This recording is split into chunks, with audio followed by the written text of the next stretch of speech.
Jody McDonald here with you on Birds 365. You got your Mac and Mac guys. We are lucky enough to have a very good guest for the next half hour with us. Does a great job whenever he's joined us previously.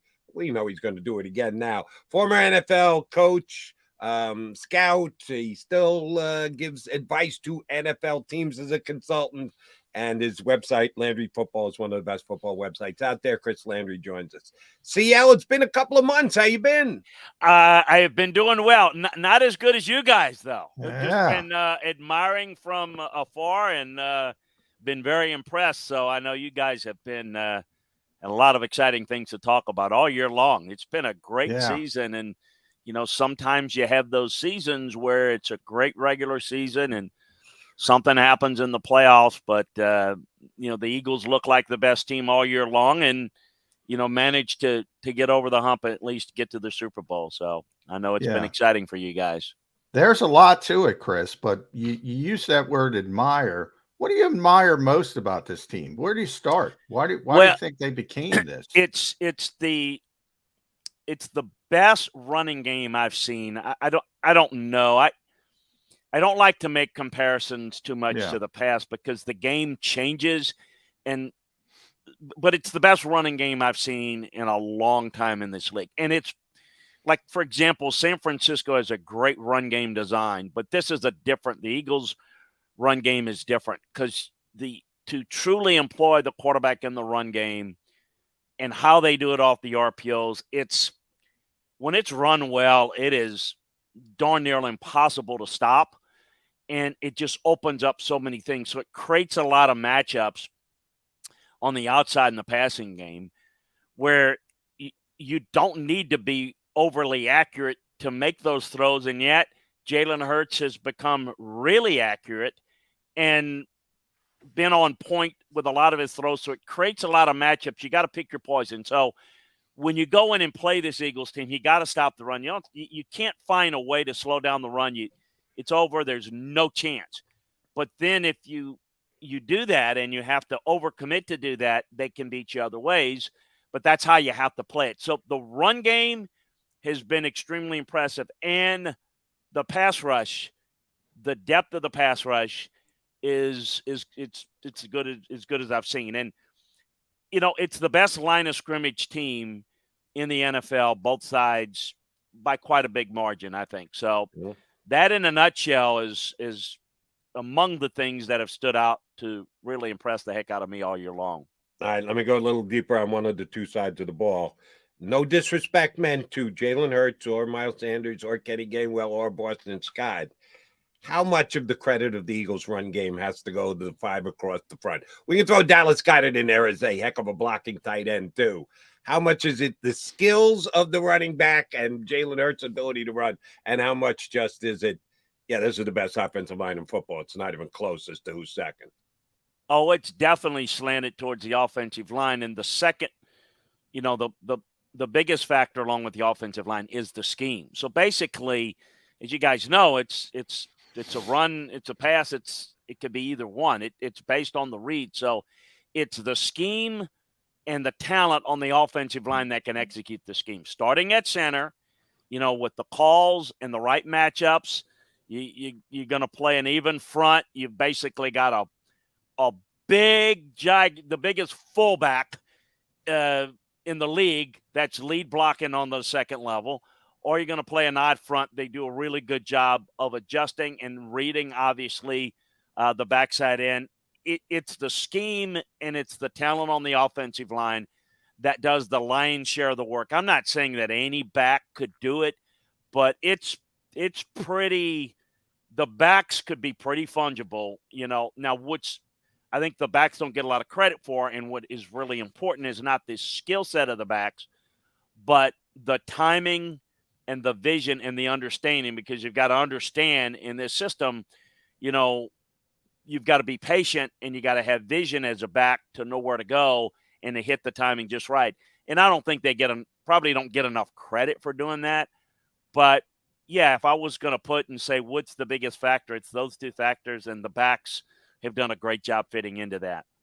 Yeah. And Jeff Stoutland, the run game coordinator, just does a tremendous job with that scheme. And, I don't know if you remember that play where Nick Bosa almost got the safety on Yes. Jalen Hurts. That San Francisco did a heck of a job, and the Eagles were trying to run where they thought they had numbers. And then they went back to that, Chris. They went back to that later in the game. They kicked out Jason Kelce to get the extra number. How much of this is just math? And the Eagles look at it and say, +1, Jalen Hurts in the running game. It's virtually all math. I mean, that's what this system is. You mentioned Jeff. Jeff, has got a lot of experience, too, in this blocking scheme from the college level. Yeah. And, he once worked at, a place where Jalen Hurts spent some time in college, too. So, kind of when they were bringing in a lot of the RPO stuff, Jeff Stotland has got some background and understanding of that. Everybody does in the league now. It's what's changed a lot about the pro game is a lot of people, it's about numbers. In fact, Kansas City does some of that in a different way. But, yeah, it is. This RPO-based system it really is all about numbers and getting the right matchups. And, you've got really good guys that can beat you one-on-one, including the quarterback. It's worked very well. It's very, very difficult to stop when they've got all hands on deck and they got it going. And it's no secret or it's no coincidence that both number one seeds get in. Now the Eagles are the best team in the NFC all year long. Kansas City was one of the three, and I think in the end it was Kansas City and Cincinnati in either order. Buffalo was at one point in that group, but with their injuries, particularly in the pass rush. But I think combined with not only being really good, having that bye week, not only get healthy, but preparation and to get your timing, I think that's huge. I think that's really huge. And the Giants not very good, and neither was Minnesota. So you get the one seed, you get the bye, and you're going to play a team that you can basically almost scrimmage against. You're in pretty good shape. And so I thought they came out, and in addition to just being really good, they're just playing with a lot of confidence. They don't feel anybody can beat them, and that's a very dangerous tool to add to, even a good team, a team that's maybe not as talented as they are. I think that combination has added a whole lot of chemistry, timing, confidence, in addition to a lot of matchup advantages. All right, Chris, there's a ton of great storylines in this matchup between Kansas City and Philadelphia. Andy Reid, Jeff Lurie, the two youngest and the first time ever two African-American quarterbacks playing against each other. Kelce versus Kelce, a 2+ decade coach against a second-year head coach in the National Football League. Let me give you one more. Who worked for Kansas City, by the way. Right. Who Andy Reid said, love your butt. Yeah, I'm bringing in my own guy. David Culley. Sorry. Hope you land on your feet, which, of course, he did with the Chargers. So, again, right. Tremendous storylines. One more I want to bring up because I know it's near and dear to my partner's heart. The play calling head coach versus the CEO head coach. It's Andy Reid against Nick Sirianni. Sirianni comes in within games. He says, this head coaching thing is a big deal. It takes a lot of work. Let me hand this off to my guy, Shane Steichen, and just take over everything else. Andy Reid has never done that in 2.5 decades of being a head coach. He does it for a game or two here or there to give a guy a chance to call some plays so he can go get a head coaching job somewhere else. But he never truly gives up that responsibility. Will this determine the direction of head coaching in the National Football League going further?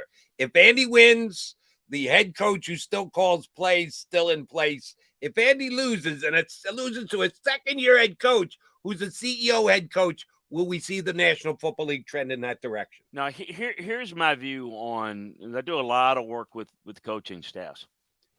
It may sound cliche. You've got to be yourself. So here's the way I look at it. You talk about players. You want to utilize your players to the best of their ability. I mean, if you've got mobility, you wouldn't have a Tom Brady, running around, and you wouldn't want to take a mobile quarterback and keep them always in the pocket, right? Just to use an obvious example. you utilize players that to their strengths. So you have to properly evaluate the coach. If Andy Reid is coaching, there's nobody better at calling plays. He better be calling plays. I mean, if I'm the owner, because he's the best at it. Now, if you're a good coordinator and you can find somebody better at calling plays, that's when you want to be the CEO. Look, it's tough to do both. Absolutely. But if the best guy to call plays is the head coach, then I'm making sure that I divvy up some of the other stuff, which Andy does. So some of the game management stuff is being handled by other people and then it's communicated to where he may make the decision and it may look like he's doing it all.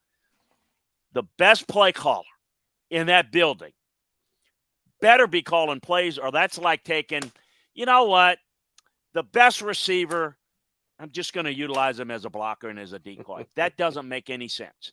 So to me, it depends. If you're Jimmy Johnson, or you can go through anybody, just name a coach. I can tell you what their strengths are. Play to their strengths. If Jimmy Johnson is, he's never a play caller, evaluator of talent, good motivate, do that. Andy's the best at what he does. Let him do that, and then siphon up the other responsibilities elsewhere. With Nick's bright. He's come up. In other words, what I'm saying, just because you got the title of play caller, offensive coordinator, they're not all equal. Not every quarterback's equal. Not every scout's equal. No one's equal. So what's your strength? You handle that when you become a head coach. Work to your strength and hire people that are the best at handling certain things, breaking down coverages, breaking down fronts, coordinating during the week, play calling, offensively, defensively. But if you're not doing that, that's the key. So that doesn't answer. I think you're kind of thinking, well, all right, it should be this or that. No. It should be who is the best at doing it. It's like saying, well, how do you play a great receiver? Or how do you what? We're going to take Hassan Reddick and we're going to line him up and two-gap him. That doesn't make any sense. It's stupid. That's not what he linebacker. Yeah, let him rush the passer. Yeah. Well, then why would you want a head coach that is the best at doing it? Now, so that is different. Now, I'm going to tell you, and I don't want to get off, the problem is when the head coach has the decision, sometimes he thinks he's better than he is. Excuse me, bad English. And I think they're getting ready to make a huge mistake in Dallas because Mike McCarthy's getting ready to call the plays. He's not the best offensive coordinator or play caller, and he's bad at game management. Now it's going to be even worse. So that's an example of, well, should he be? I should be the CEO. Yeah, he should be the CEO because he's not the best at calling plays. He probably thinks he is, and that's part of the problem. And Andy's the type of guy that if he loses his fastball and he still wants to coach, he's the type of guy that would hand it to somebody else, and would maybe be involved in helping create, because he's really good with game planning and situations. And a lot of good play callers have done that. They just, I just don't want to handle the meetings. That's the tough part. The meetings then I'm going to hand the play calling somewhere else, but I'll still be involved.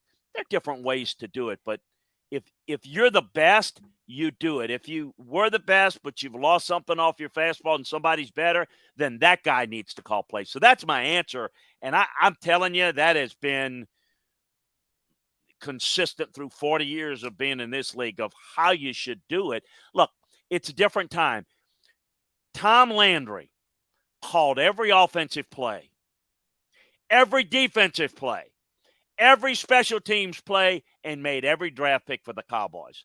Now that's a different world. Yeah. You didn't have but I'm just saying, over time, different ways to do it, guys. That's my view on it. Yeah, and I think you're right, Chris. I am a fan of a CEO coach But I realize there are exceptions. If you got a great like, CEO yeah, coach. Yeah. There are exceptions, Andy. Now, I want to talk about Kyle Shanahan because we just saw Kyle. And if, by the way, if Andy's not number one when it comes to play calls, scheming, probably Kyle is. But he makes a lot of stinking mistakes when it comes to game management, Chris. Yes. And, you mentioned the word ego. Ego plays into this. Like a lot of guys want to call plays because it's an ego thing. And Doug Peterson, by the way, admits this. He loves calling plays. Mm-hmm. That's what he finds fun in the job. Now, I think Doug's a good coach. He's proven that now over 2 stints here. But how much do you think ego plays into it? Like Kyle's got to, if he's going to call the plays, he's got to get a game management specialist in his ear because delays the games, all that stuff. Yeah, look, good points. Ego's always an important part. If you don't have an ego, you don't make it into this league. You better have an ego. It needs to be a healthy ego, and it needs to be in check. So regardless who it is, and Kyle would be in the category of he is great at scheming, teaching the running game, and creating the right type of spacing, and that's why, along with a lot of talent. And by the way, he is, in addition to that, behind the scenes, a lot of times people see the game. Obviously, people see the game, but Kyle is huge in the draft room. He is the guy that can see players in the league and players in the draft that are really good fits, including on the defensive side of the ball and all of that. He is a big, big part of that. So other people are kind of doing the big overall work, and he's saying, no. This guy is the guy that's the best fit. So he has a great vision for that. So again, to go back what I said, do that. Now, the whole point is not really good in certain situations. And look, I didn't think they had a really good blocking scheme. And I know it's tough to block Philly. They didn't help them. I know Sunday's game was a disaster, and I get all of that, but they weren't going to win that game with a healthy quarterback anyway. The margin of victory would have been different, but without a better blocking scheme, so that was a big problem. So to me, the goal is all right, what did we do wrong? What can we do better in situations like that? What did we miss upon? I think ego's great. Stubbornness will kill you. Stubbornness will not allow you to grow. So if you're a great play caller, you're a great schemer, but you may have missed from a blocking scheme, which is not necessarily Kyle's particular strength. Got to rely on maybe somebody that can help you a little bit more in that, to combine with your play design with better blocking scheme to allow you to maybe deal with situations like that. And certainly game management. You got to have a better feel for that, no question. And he's taken some heats on how does he deal with certain situations. Everybody brings it up. He was a coordinator for Atlanta when they blew the game against the Patriots. He had a pretty decent lead against Kansas City in the Super Bowl. Yeah. And so, points, yeah. So you're getting a little bit of that. Who hasn't? A lot of people have. He can overcome that. But the whole, I kind of get it. Well, he's never going to win it because can they keep that team together, and can he improve in some of those areas? That's what you've got to do. You've got to figure things out. I've been around, you guys know me, my background with Belichick and Saban. Both of those guys, I learned the most from them in that not what they know, but what they know that they don't know, meaning they recognize there's a better way to do something. I don't care if it's a better way to log tape in the film room. I mean, it's just, if somebody can do it better, they're always trying to do it better. And, you can say, well, they've had success, so their ego doesn't require them to do it all. But, they teach a system, but they're willing to modify their system based upon how the game has changed. Yeah. And both do that very, very well. And look at Bill. I mean, Bill can take things from anybody. A guy like Chip Kelly who didn't have Chip. success. I was going to bring up Chip. Who didn't have success. Yeah. You guys know this.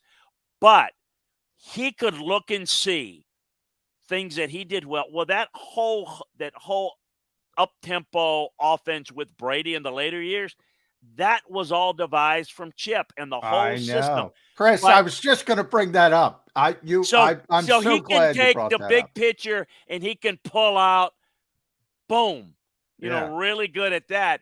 But he has the bigger picture, whereas Chip was really good at a couple of things, wasn't good at other things. And then so the total package is, well, he stinks. Well, he stinks in some areas. And, I mean, not stinks, but not as good in some areas. So I think that's the key. And that's what you're talking about is, I think, ego's great, but stubbornness, with that ego that I'm the best. I mean, man, you better be good at evaluating, and evaluation starts with yourself. All right. And Bear Bryant was the best. Bear Bryant said, I'll never hire a coach on my staff that doesn't know more football than me. People thought he was Mr. Humble and all that. He said, why the heck would I want to hire somebody that doesn't know more about how we're going to block, how we're going to tackle, how we're going to run a scheme? Why would I want somebody? I mean, what good is he going to do?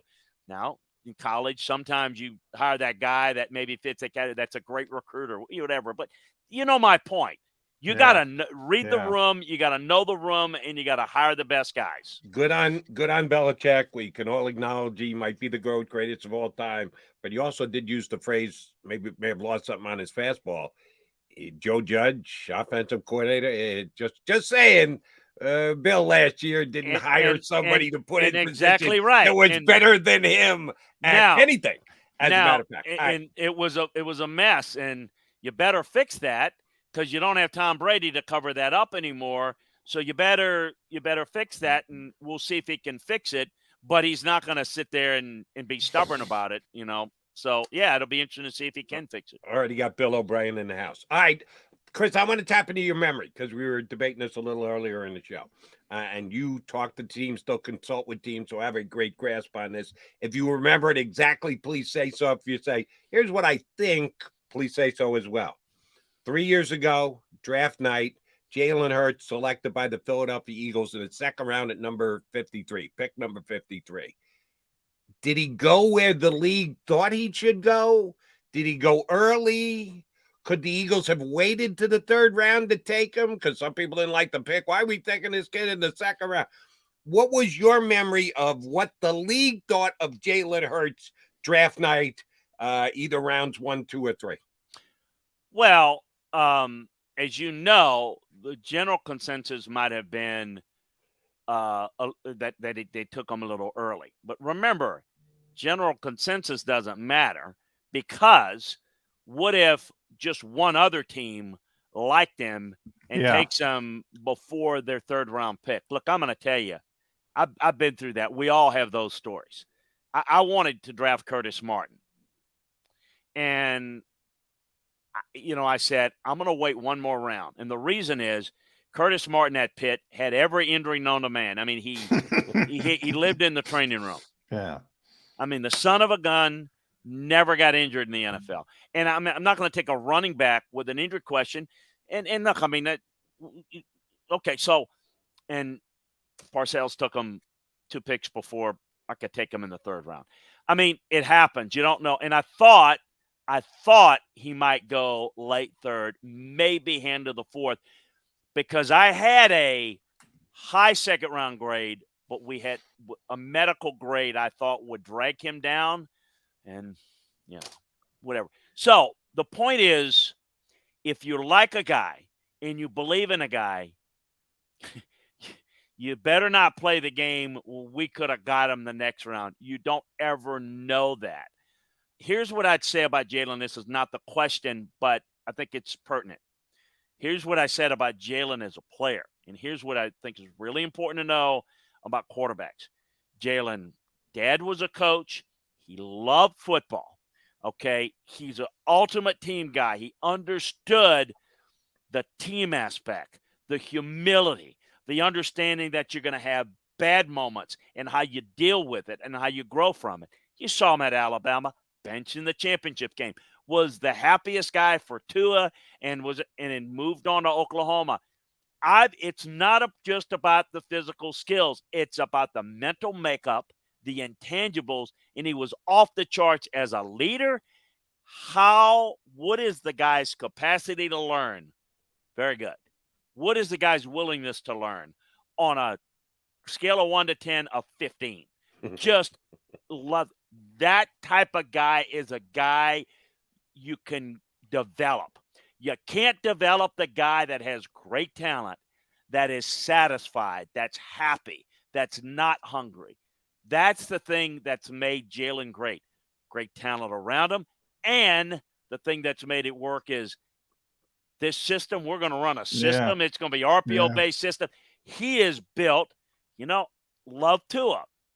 Tua can't stay healthy. Love other guys. Jalen had the injury. Injuries are going to mount up, and it's not going to last forever. But that body build just is more conducive to be able to do some of this RPO stuff, running back run. So it's not about what the league has them, because they had a vision for how they were going to use them, what they were going to do. Some people thought that we took Javon Curse too high because he was an inside backer at Florida, and he wasn't really good used as a pass rusher as much. We saw him in the workouts as a really good rusher. Guys, we tried to trade up to get Javon. Yeah. We tried to go up to 5 to 8 to 10 to 12 to 15. We tried to trade up with the Bucs. We offered a third-round pick to the Bucs to move up one spot just to make sure we got the guy. And they said, no, we're going to stay. And I said, well, we're on a clock. Who are you going to take? And they said, we're taking Anthony McFarland, Booger McFarland. And then I'm like, oh, okay, well, great. Good luck. Boom. Fell in our lap. My point was we wanted the guy. We don't go to the Super Bowl without him. The point was it too high? I don't give a flip if somebody thinks he's too – the guy we wanted. So I'm glad we got him at 16. We saved our pick. But, hey, it just now you bring up a good point, Chris. And one of my pet peeves in the draft and people who follow the draft, they don't take into account the fit and where they're going. And I always go back to 99 with Andy Reid. And I always think, what if Tim Couch got with Andy Reid? What if Achilles Smith got with Andy Reid? And what if Donovan McNabb went to one of these bad situations? That's right. How do things change?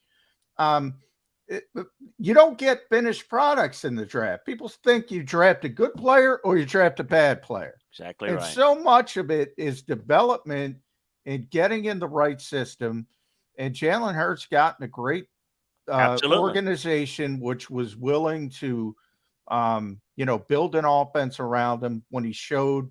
I don't want to say that was the plan because it wasn't. They drafted him to be a cost-effective backup. But when they needed, the necessity arose, they were willing to ship their plan, build around him, build an offense around him. And now we know we have an MVP finalist. Yeah. But when it comes to that aspect of it, development, I don't think people put enough stock into that. Right. Development of the player and development of the team around him. Yeah. You take Jalen Hurts, you take Patrick Mahomes, and you put them right now in the Houston Texans. Well, either one of those guys makes the Texans better. And that division was so bad, maybe it makes the difference where they win the division or competing with Jacksonville. But they're not going deep into the playoffs with either one of those superstar quarterbacks. Yeah. Either one. But you put them on the Eagles, this running game with this defense. You put the Chiefs with all the talent around. I mean, it's just development. And it's at a lot of positions. So I can remember I'm at the University of Cincinnati years ago. Brian Kelly, who's now coaching at LSU, was there. And there's this really good freshman that's a very good athlete. And I said, who's this kid? He says, his option quarterback in high school, and I'm going to make him a tight end. Travis Kelce was the guy. Travis Kelce was that. Travis Kelce was an option quarterback in high school. He was an athlete, I'm watching him in practice as a freshman. You can see this guy was just eye-hand coordination, this. And, he's just a raw-bone guy trying to figure out what to do. Development in college. And then, of course, Kelsey developed very well at Cincinnati. Had a really good career. And then, obviously, what he's done in the NFL is just incredible. He's, a receiver weapon with receiver numbers. And at the tight end position, that in this age of re-identifying the Y flex and how you play guys, he's just he may go down as maybe the best ever.